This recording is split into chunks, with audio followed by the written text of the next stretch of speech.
दोस्तों betting apps जिन्हें हम फैंटेसी ऐप्स भी कहते हैं पूरी दुनिया से आज हजारों करोड़ का बिजनेस कर रही हैं। और ये ऐप्स हमें इसलिए अट्रैक्टिव लगती हैं क्योंकि इनकी प्रमोशन हमारे फेवरेट सेलिब्रिटीज करते हैं। लेकिन रियलिटी में ये ऐप्स एक फुल फ्लेज ट्रैप हैं और एक दफा जब आप इस ट्रैप में फंस जाते हैं तो आपके पास सिर्फ एक ही ऑप्शन बचती है और वो होती है सुसाइड। इस ऐप को इंस्टॉल करने से लेकर सुसाइड का सोचने तक एक कंप्लीट प्रोसेस फॉलो किया जाता है। आखिर क्या है वो प्रोसेस और पूरी दुनिया की गवर्नमेंट्स ये जानते हुए भी कि बैटिंग इलीगल है, इसे कंप्लीटली बैन क्यों नहीं कर देती? दोस्तों जानेंगे सबकी डिटेल इस वीडियो में। People are reaching for their smartphones to enter a forbidden world. Online gambling. Thousands of sites entice players with promises of easy money just a tap away. Ministry of Electronics and IT, that's METI, has released new rules for online gaming that prohibit any game that involves betting and wagering and entails a framework of multiple self-regulatory organizations. Sports betting with ads practically running on a loop on TV is now legal in 30 states, and upwards of 90% of it is happening online and on phone. दोस्तों betting apps की शुरुआत हुई थी 2001 में। ESPN ने अपना एक app super selector launch किया था। उसके बाद 2008 में आया ड्रीम 11 जिसमें आप प्रीमियर लीग, यूएफा, आईसीसी और आईपीएल पर बैट कर सकते थे और इस ऐप को इंडिया के कुछ स्टेट्स में लीगल कर दिया गया। इस ऐप के लीगल होने के बाद ही मार्केट में बैटिंग ऐप्स की एक लाइन लग गई जिसमें एमपीएल, फैंटेसी और माई 11 सर्कल वगैरह शामिल थी और आज दुनिया में सबसे ज्यादा इन ऐप्स को इंडिया में इस्तेमाल किया जाता है। स्टैट्स के मुताबिक 2022 में इंडिया में इसके 120 मिलियन एक्टिव यूजर्स थे। अब बात करते हैं इस सारे प्रोसेस की। तो इस पूरे प्रोसेस को मैं आपके सामने एक सिनेरियो की शक्ल में पेश करूंगा। दोस्तों फर्ज करें कि आप अपने फ्रेंड सर्कल में बैठकर एक क्रिकेट मैच देख रहे हैं और at the end of the match जब आपकी टीम जीतती है तो आपको एक खुशी होती है। लेकिन आप देखते हैं कि आपके ग्रुप में एक ऐसा पर्सन है जिसे खुशी कुछ ज्यादा ही हो रही है और जब आप उससे इसकी वजह पूछते हैं तो वो बताता है कि मैंने फैंटेसी ऐप में अपनी एक टीम बनाई थी और उसकी वजह से मैं 50,000 रुपए जीत चुका हूँ। अब आप उसकी ये बात सुनकर ये सोचते हैं कि क्रिकेट के बारे में उससे ज्यादा मुझे पता है और जब ये जीत सकता है तो आखिर मैं क्यों नहीं जीत सकता। और ये सोचते ही आप वो बैटिंग ऐप अपने फोन में इंस्टॉल कर लेते हैं और यहीं से आपकी तबाही का सफर शुरू होता है। पहले दिन आप 500 जीतते हैं, दूसरे दिन 5,000 और तीसरे दिन 50,000 और डे बाय डे आपके जीतने की वैल्यू बढ़ती जाती है। ऐसा क्यों होता है ये मैं आपको आगे चलकर इसी वीडियो में बताऊंगा। और जब आप इस ऐप से कोई 3-4 लाख रुपया जीत जाते हैं तो फिर आपका डाउनफॉल स्टार्ट होता है। पहले आप सिर्फ 5,000 हारते हैं, फिर 50,000 और फिर 5 लाख।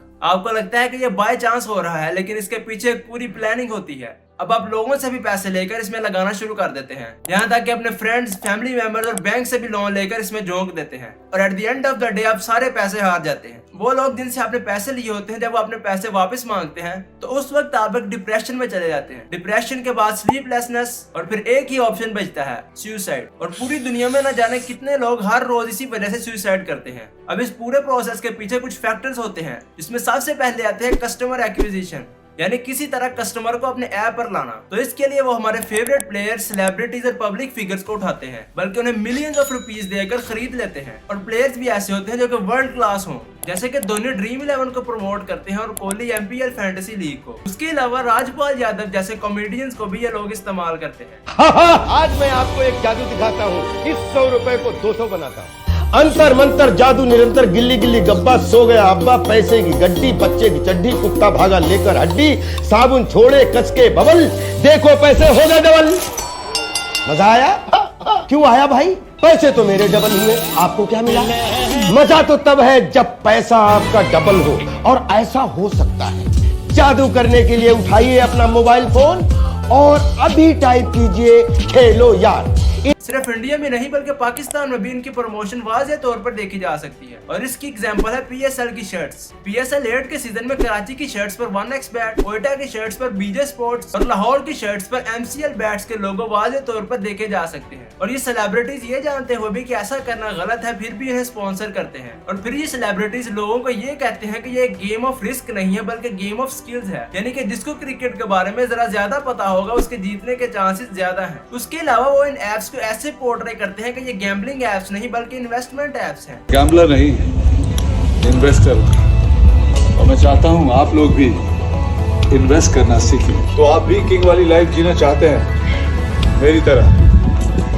आइए और खेलिए। और जब इन लोगों की बातों में आकर आप एक दफा ये ऐप इंस्टॉल कर लेते हैं तो इन कंपनीज का पहला मकसद पूरा हो जाता है। नंबर 2 होता है ऑडियंस रिटेंशन, यानी कि आप इस ऐप पर आ तो गए हैं लेकिन अब आप अपना ज्यादा से ज्यादा पैसा और टाइम इस पे जाया करें। तो इसके लिए ये लोग इसके इंटरफेस में मल्टीपल गेम्स डाल देते हैं, जैसे कि क्रिकेट, हॉकी और कबड्डी वगैरह। और अगर आपको ये गेम नहीं खेलना आता तो आप उनसे रिक्वेस्ट कर सकते हैं और वो कॉल्स पर आकर खुद आपको ये गेम्स खेलना सिखाते हैं। वो गेम्स खेलना है, अगर वो गेम्स खेलना नहीं आता है तो कॉल करेंगे आप, तो आपको सिखाया जाएगा कि गेम्स खेलते कैसे हैं। और जब आप अपना ज्यादातर टाइम इस पर वेस्ट कर देते हैं तो इनका एल्गोरिदम ये डिटेक्ट कर लेता है कि आपकी एज क्या है और आप किस साइकोलॉजी से खेलते हैं, और फिर उसी के अकॉर्डिंग ऑफर्स आपके सामने आती है। दोस्तों, एशिया के कुछ कंट्रीज जैसे कि पाकिस्तान और इंडिया में ये एप्स पार्शियली बैंड हैं, लेकिन यूके, यूएस और जैसे दूसरे कंट्रीज में ये ऐप फुल्ली फंक्शनल है। अब सवाल ये पैदा होता है कि आखिर वो अपने लोगों के लिए ये बैन क्यों नहीं कर देते। तो इसकी सबसे बड़ी वजह है लिटरेसी रेट। वहाँ लोगों के पास बैटिंग के बारे में कंप्लीट नॉलेज है और वो बैटिंग को एंटरटेनमेंट और रिक्रिएशनल पर्पसेस के लिए खेलते हैं, न कि हमारी तरह ओवरनाइट मिलियनेयर बनने के लिए। और नंबर 2 पे आता है लो रिस्क डिसीजंस, यानी कि उन लोगों को ये पता है कि ये हाईली रिस्क गेम, इसलिए वो कम से कम अमाउंट इस पे स्पेंड करते हैं। और दूसरी तरफ अगर बैटिंग को यहाँ पे लीगल कर दिया जाए तो लोग धड़ाधड़ इसमें इन्वेस्ट करना शुरू कर देंगे। इसका रिजल्ट ये होगा कि लोग अपने पैसों से हाथ धो बैठेंगे और वो गवर्नमेंट जिसने इसे लीगल किया होगा सारा कसूर उस पे आ जाएगा और उसकी पॉपुलैरिटी जमीन पर गिर जाएगी। दोस्तों, बैटिंग माफिया जो पैसे कमाते हैं वो कम्प्लीटली इलीगल होते हैं और अगर बैटिंग को लीगल कर दिया जाए तो उनका पैसा वाइट हो जाएगा और फिर जब वो अपना ब्लैक मनी किसी उल्टे काम में इस्तेमाल करेंगे तो उसकी मनी ट्रेल पकड़ी जाएगी। और माफिया जैसा बिल्कुल भी नहीं चाहते और इसलिए वो ये कभी भी नहीं चाहेंगे कि इसे कम्प्लीटली लीगल किया जाए। दोस्तों, अब हम बात करते हैं कि ये कैसे आपकी साइकोलॉजी के साथ खेलते हैं। सबसे पहले तो ये अपना एक लो एंट्री बैरियर रखते हैं, यानी कि आप 100 रुपए के साथ भी इस ऐप पर बैट कर सकते हैं। और हम में से ज्यादातर यही लोग सोचते हैं कि सिर्फ 100 रुपए तो है, अगर चले भी जाएंगे तो कोई फर्क नहीं पड़ता। लेकिन सोचें, जब 50 से 60 करोड़ लोग 100 रुपए ही लगाएंगे तो कितनी अमाउंट उनके अकाउंट में जाएगी। इसलिए ये लोग अपनी मार्केटिंग पर मिलियंस ऑफ डॉलर्स खर्च करते हैं क्योंकि उन्हें पता होता है कि ये पैसे हमारे पास ही आने हैं। उसके बाद आती है प्रेडिक्शन। अब हम में से हर कोई आधा क्रिकेटर तो बन ही चुका है। हम घर बैठे स्टेडियम में खेलते हुए प्लेयर्स पर गुस्सा हो रहे होते हैं कि उन्हें ये शॉट ऐसे नहीं बल्कि ऐसे खेलना चाहिए। तो इस वजह से हम ये सोचते हैं कि हमें पहले ही पता होगा कि कौन सी टीम जीतेगी। इस वजह से अपने पैसे इन एप्स पर जाया कर देते हैं। उसके बाद आता है फियर और ग्रीड, यानी कि वो बंदा जो इन एप्स पर पैसे हार चुका है उसे ये डर है कि मैंने किसी न किसी तरह ये पैसे रिकवर करने हैं, इसलिए वो इन एप्स पर ज्यादा से ज्यादा पैसे लगाता है। और दूसरी तरफ है वो बंदा जो इस ऐप से पहले ही बहुत ज्यादा पैसे जीत चुका है और वो ये चाहता है कि वो इस ऐप से मजीद पैसे जीते, तो इसलिए वो अपना मैक्सिमम अमाउंट इस पर डिपॉजिट कर देता है और यही वो माफिया चाहता है। इसलिए आपको एजुकेशनली अवेयर करना जरूरी है कि कभी भी इन ऐप्स पर पैसे ना लगाएं और अगर आप इस ट्रैप में फंस चुके हैं तो कोशिश करें कि फौरन इन ऐप्स को डिलीट कर दें। और अगर ऐसा नहीं कर सकते तो आप अपने बारे में अपने फ्रेंड्स और फैमिली मेंबर्स को बताएं कि मैं इस ट्रैप में फंस चुका हूँ। उम्मीद है कि वो आपके लिए कोई बेहतर हल तलाश करेंगे। चलिए दोस्तों, आज के लिए इतनी। अगर वीडियो इन्फॉर्मेटिव लगी हो तो लाइक सब्सक्राइब जरूर कीजिएगा।